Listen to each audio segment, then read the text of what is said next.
And next, we'll welcome Reverend Ted Tollefson. And for those of you who are newer to the organization, Ted was the minister here for how long? 10 years. 10 years. So welcome. That's my show.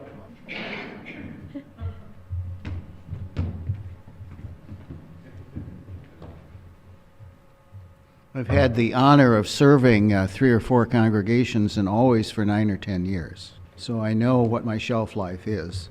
And I'm sorry to say, not all my colleagues understand that they have a shelf life too. And when that happens, congregations need to remind them that it's time to move on. So this is about light. And it begins with counting, and it's about taking 3 steps towards the light. Take the first step, turning your attention inward, and nurture the light that makes all things new. Take the second step, go for a walk in a place that you love. Be amazed, and come home and write down your good news. Take the third step, delve into the poetry of Mary Oliver and claim your own place in the house of light. So that's the outline for this morning, and I have the honor of following that. So the first step is old Buddha, and his name is an honorific. It means in his culture the one is who is awake, or the one who is awakening others, kind of like an alarm clock. And what is it that brings you to the light? How are you led to an experience of the light of consciousness that is momentarily cleansed of the habits that bring suffering? And by itself, this light has at least 3 qualities, probably many more. Clarity, that's awareness without blinders. Compassion, where one heart reaches out to another. And calm, that's awareness without agitation. Calm, compassionate, clear. That is the body, heart, and mind of Buddha nature, not as something to worship, but simply as a possible instructions to follow.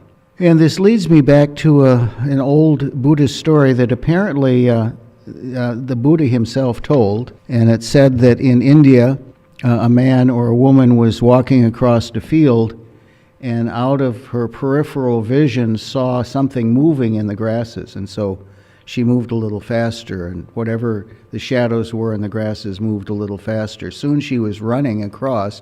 She turned over her shoulder and saw there was a very large tiger chasing her. But she saw up ahead there was a cliff, so she lowered herself over the edge of a cliff, clinging to a vine, and then looked down below, and there was an even larger tiger down below her. So tiger above, very hungry. Tiger below, even more hungry. She looked at the vine that was now from which her life was suspended, and it was a very thin strawberry plant, and there was one large ripe strawberry on the plant. So she reached out with her free hand, plucked the strawberry very carefully, popped it into her mouth, and said, "How great it tastes. How great it tastes." So we don't know what happened, but we do know that even in the midst of 2 tigers, 2 hostile forces, there's much sweetness. And if you've been with a person who's been going through the dying process, I hope you've felt some of that sweetness. So, here's a possible experiment. Think of something that has caused you physical pain, and then examine the different flavors of that pain. And then as you remember the layers of pain or your responses to pain, breathe deep and let go. Breathe deep and let go. And what we're looking for here is the signature of our typical response to pain that allows us to let go of it. And of course, our signature, our typical way of responding to suffering has a lot to do with our family of origin. And I had one parent who easily transitioned to anger. It was astonishing how quick he could move from something that was slightly off to rage. And of course, my mother specialized in calm compassion. And I learned something from each, though it took me a good deal longer to learn from my father. So there's a cultural bias about how we deal with pain. Western civilization, at least in the last 300 or 400 years, has really done wonderful things by focusing on the external causes of pain, and hence all of the medication we've developed. And more recently, things like acupuncture and acupressure that can relieve pain in the body without chemicals. Eastern religions, for several hundred years, Eastern cultures have specialized in identifying our internal response to pain and then lowering that down. And the formula is suffering equals pain multiplied by resistance. So Western culture is specialized in reducing the pain. Eastern culture and its meditative traditions, and more recently Western psychology, has focused on reducing the internal causes of suffering. And of course, if you put the two together, if you have ways to reduce physical pain and also reduce your resistance to it, you can maintain your life at a rather low pain level. So that's the first step, coming to understand how resistance multiplies suffering, and then maybe trying a remedy from another tradition. And I've alluded to the Buddhist method of meditation and the Chinese and Taoist method of acupuncture and acupressure. There are many more choices available. In my mother's family, the response to pain was prayer, and it worked for them, probably because they made it work.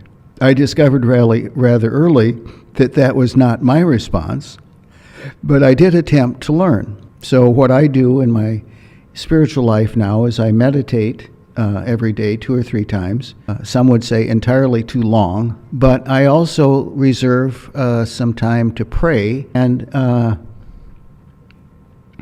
it's usually for people that I know that are suffering.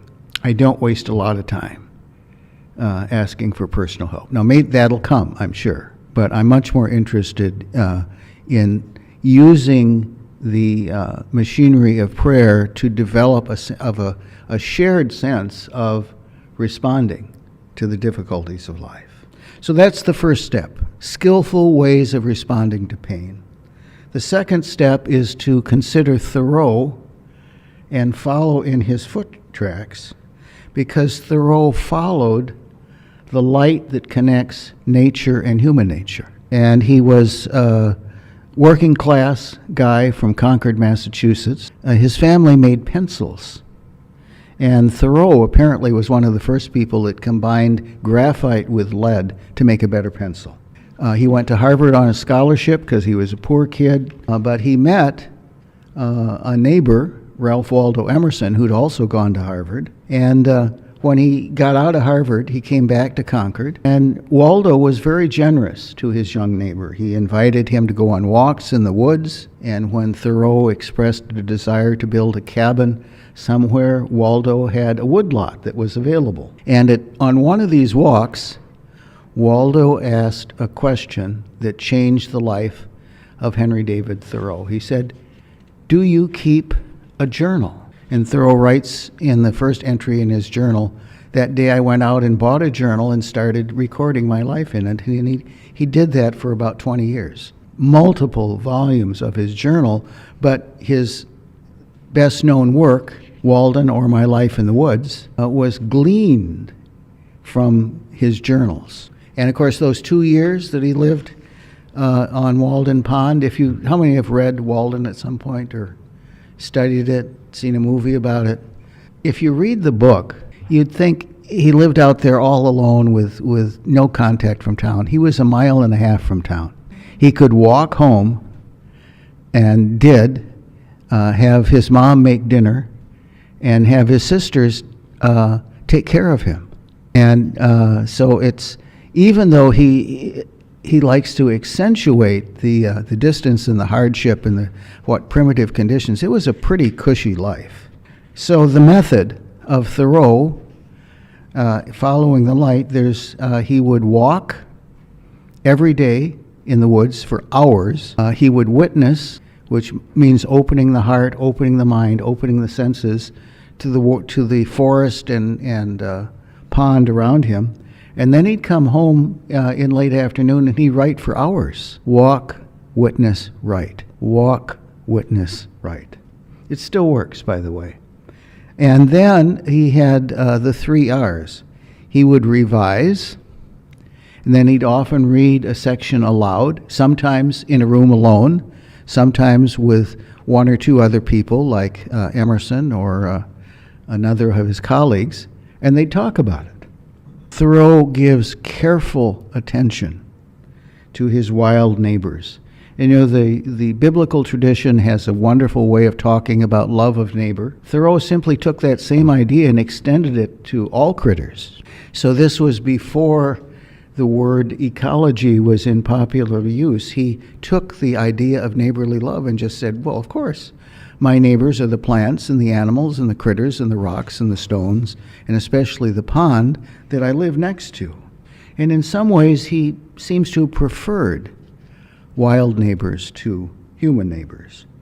And he gave them his loving, undivided attention for years and years and years, hundreds of pages of journal entries recording what it was like to walk around Walden Pond. And when Thoreau got together with fellow transcendentalists like Uncle Waldo or Margaret Fuller, they would often read from a work in progress. All of them kept journals, and so they would read aloud, and even a hermit like Thoreau would benefit by hearing questions or comments from other people that were involved in the same process. So it's, even though he likes to create the impression of a self-creating person, he had his own little community. And they played a crucial role in helping him refine his own gifts. Thoreau seems to have believed in an unnamed creative power behind nature, but he speaks of it in abstract terms and rarely personalizes that.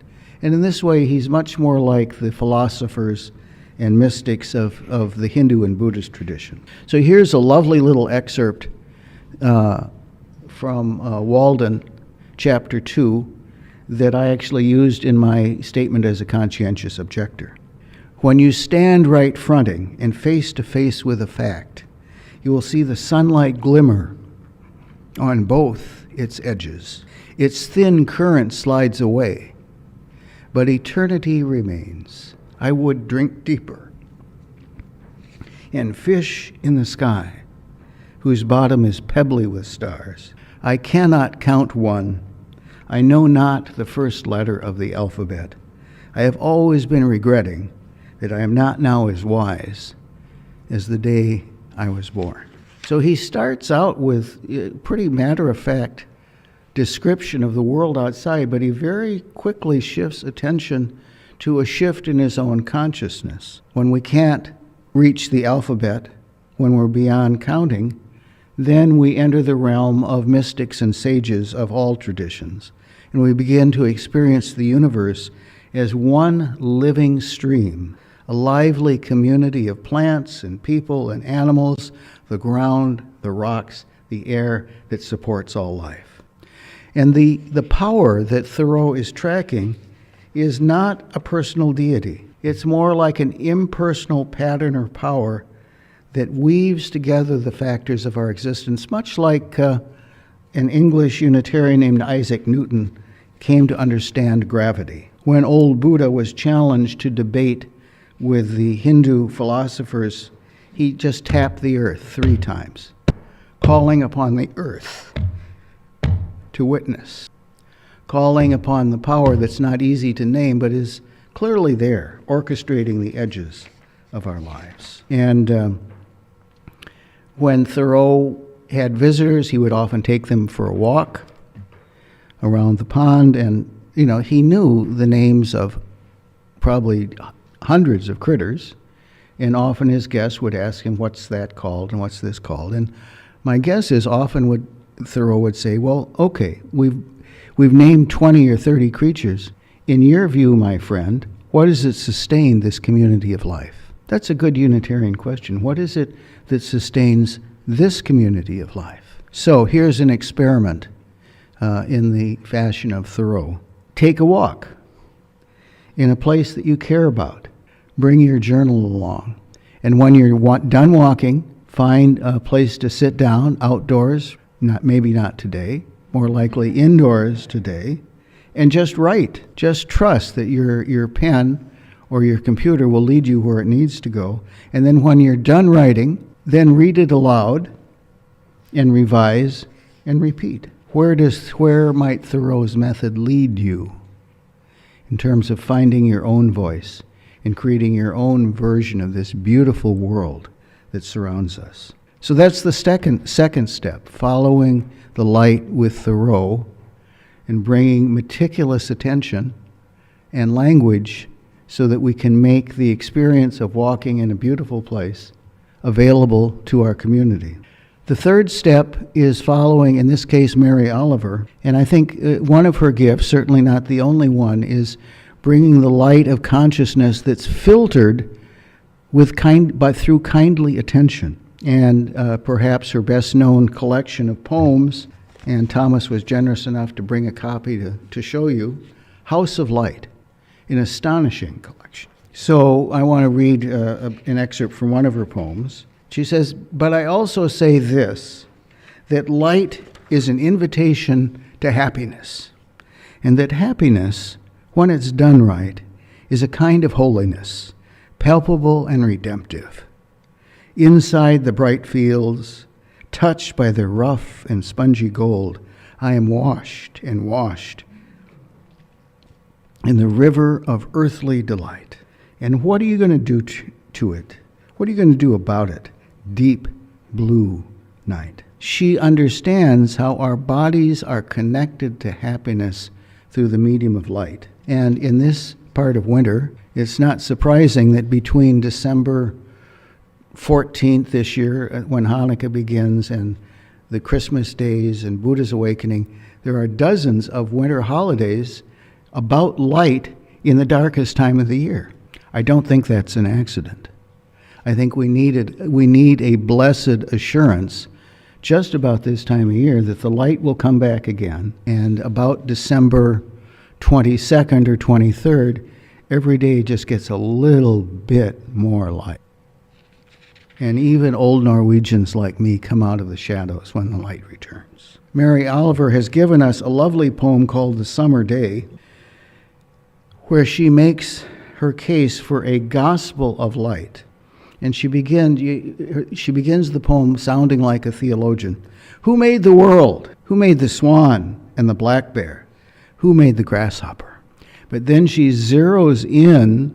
Those are really abstract questions. Interesting perhaps intellectually, but so what? This grasshopper, I mean, the one who has flung herself out of the grass, the one who is eating sugar out of my hand, who is moving her jaws back and forth instead of up and down, who is gazing around with her enormous and complicated eyes. Now she shifts her pale forearms as though she washes her face. Now she snaps her wings open and floats away. I think it's one of the gifts of poets to help us focus in on one life at a time. And then she says something very interesting, and if I might say so, very Unitarian. I don't know exactly what a prayer is. I do know how to pay attention, how to fall down into the grass, how to kneel down in the grass, how to be idle and blessed, how to stroll through the fields, which I've been doing all day long. Tell me, what else should I have done? Doesn't everything die at last and too soon? Tell me, what is it you plan to do with your one wild and precious life? It's music to the ears of a Unitarian. She ends with questions. She's not there to declare what is true. She's encouraging us to expand our own horizons by asking questions both of herself and of the reader. And now here's a little homework, should you choose to take it on. When you go home, take a walk in or near a place that you care about. Keep your eyes and your heart and your senses wide open. And then when you come home, pick up a blank book or your journal and just start writing.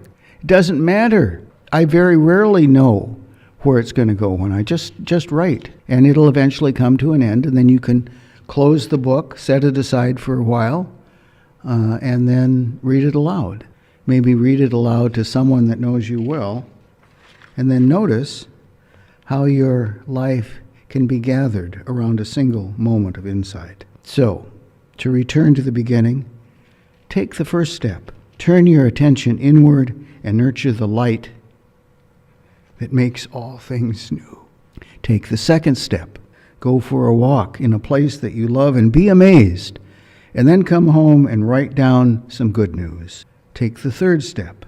Delve into the poetry of Mary Oliver and claim your own spot in her house of light. So that's where my part ends. This is where your part begins. And this is something that is deeply rooted in our tradition. I always take questions because until I respond to your question, I have no idea what I actually said.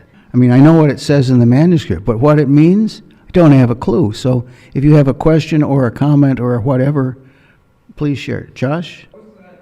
Suffering equals pain multiplied By resistance. This is a very elegant summary of the teachings of the historic Buddha. So when you have a multiplier like that, what it means is if we need to reduce pain, and I created a stupid injury because I was kneeling down in front of the fireplace trying to tend the fire, and I popped my knee out. I've had lots of practice in dealing with pain. You can either work on the pain or your resistance to the pain.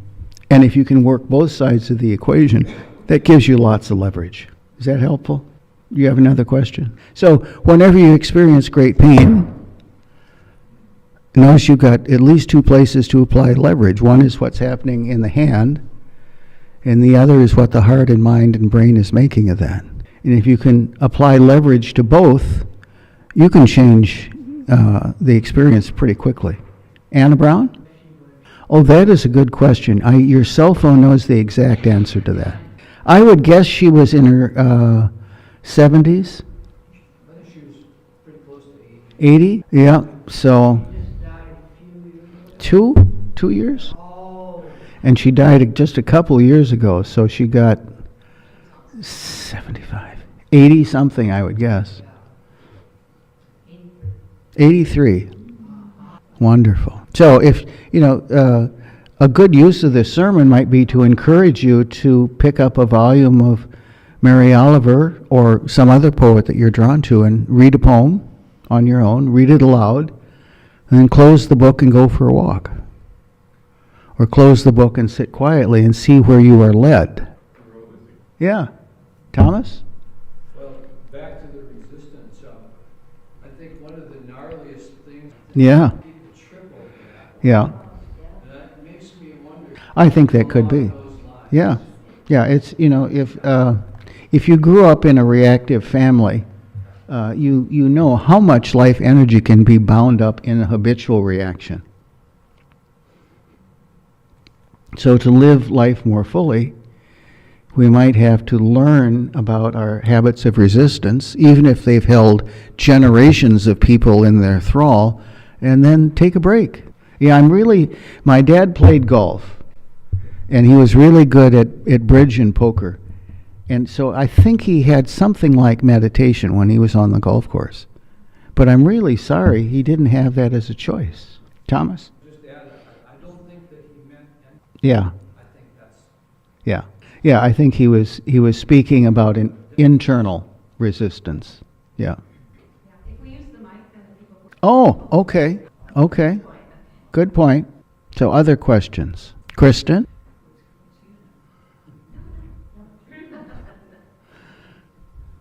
Yes, there's one in the back. Meditation and taking walks and being present to our own inner soul. Mm-hmm. Yeah, whatever we call it, whatever form it takes, I think it's very helpful to be able to give yourself a break. And Well, we've got beautiful country around here. It's a little chilly this morning. I think it was -9 on the way over here, but we all made it. Other questions or comments or discoveries? Yes, Anna Brown? What if she? when Mary she- Oliver writing poetry? Yeah. I don't know, but my cell phone does. I would guess she was writing in her 20s. Thomas, do you know that? Well, Mary Oliver got the hell out of Dodge as soon as she graduated from high school in her little town in Ohio. And one of the first things that she did when she got free out in the world by herself was she went and worked as a secretary for the estate of Edna St. Vincent Millay, Oh, the my poet. goodness. And I think that's probably where her first encouragement to poetry Yeah. probably came. That's wonderful. Yeah. So she started early. Yeah. Other questions or comments? So what are we avoiding? What's the connection between the poetry of Mary Oliver and our current president? I don't have a clue. Not a clue. And it's a major effort to try to remain open and compassionate to someone that seems determined to do so much damage. Yeah. So any other questions or comments? We got 3 minutes left, which means there's something important just hovering around the edges that I've completely missed, unless I miss my guess. Happiness. Yes. Yeah, we end with happiness and light. And of course, we've learned in the last 30 years that our body and our brain needs a certain number of hours of daylight. And about this time of year, many of us, especially if we have Scandinavian genes, go into depression because we're not getting enough light. So there's a cure for that. Just open the eyes, open the heart, open the mind to the light that's all around us. Especially on days when it's 9 below zero on the way to church. Got time for one more question or comment. How about a benediction? A benediction. Well, I guess my benediction for this talk would be go to a place you love, take a walk, eyes, heart, mind open, and be moved by the beauty that surrounds us. It will show us where we need to go. Amen.